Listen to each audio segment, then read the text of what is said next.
एक काफ़ी common problem है जो एसएससी सीजीएल टीयर 2 की जो बच्चे तैयारी कर रहे हैं उनके साथ आ रही है। ये टीयर 1 के अंदर भी आती है।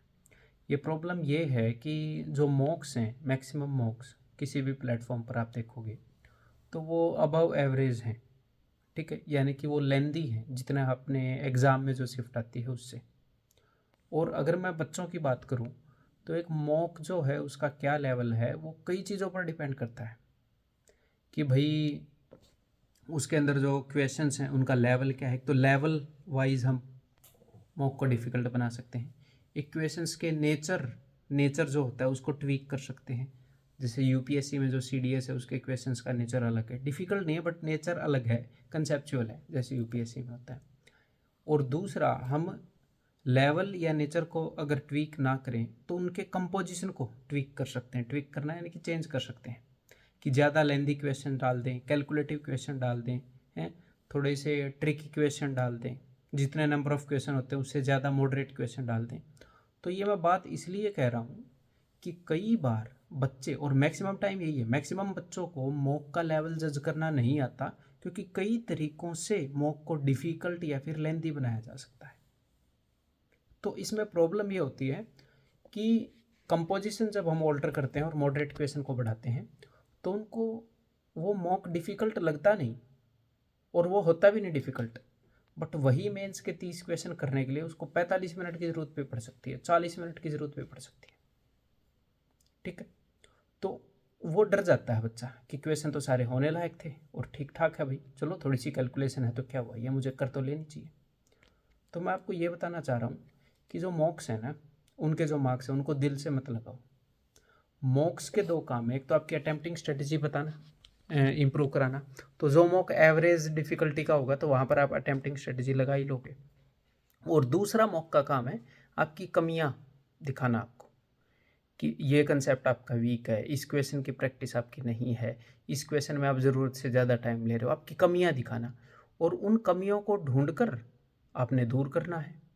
किसी और बच्चे में अलग कमियां हैं, आप में अलग कमियां हैं। कोई अलग टाइम से तैयारी कर रहा है, आप अलग टाइम से तैयारी कर रहे हो, कोई ज़्यादा टाइम से, कोई कम टाइम से। किसी का स्कूलिंग बैकग्राउंड अलग है, किसी का कुछ है। तो एक दूसरी कमी ये है कि आप लोग दूसरे बच्चे से कंपेयर करते हो, मेरी परसेंटाइल इतनी आई, मेरी रैंक इतनी आई। मत करो, नुकसान में रहोगे।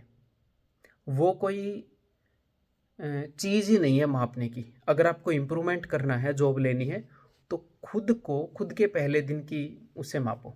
आप फाइट दूसरे कैंडिडेट के अगेंस्ट मत करो। कॉम्पिटिटिव एग्ज़ाम है, फाइट दूसरे के अगेंस्ट करनी है, बट उसमें मैं आपको एज दिला दूंगा, मैं आपको गाइडेंस दे रहा हूँ, स्टडी मटेरियल दे रहा हूँ। आपको अगर इम्प्रूवमेंट करनी है तो आपको सिलेबस के अगेंस्ट फाइट करनी पड़ेगी। ठीक है, तो कुल मिलाकर मॉक आपकी कमियां तो पहचान में ला ही रहा है ना। तो उन कमियों को पहचानो, उनके ऊपर काम करो। जब तक आपका एग्ज़ाम ना आए तब तक इस काम को रुकने ही मत दो। तो किसी मौके में ज़्यादा नंबर आएंगे, किसी में कम आएंगे, और ये सबके सामने है, ये प्रॉब्लम सबके सामने है। बट हमें हमेशा दूसरे की पॉजिटिव चीज़ दिखती है और हमें खुद की हमेशा नेगेटिव चीज़ें दिखती हैं। ये अपना मन है, वो कभी शांत नहीं होता कि मेरे पास ये कमी है, दूसरे के पास ये अच्छाई है, तो मैं तो पीछे रह गया।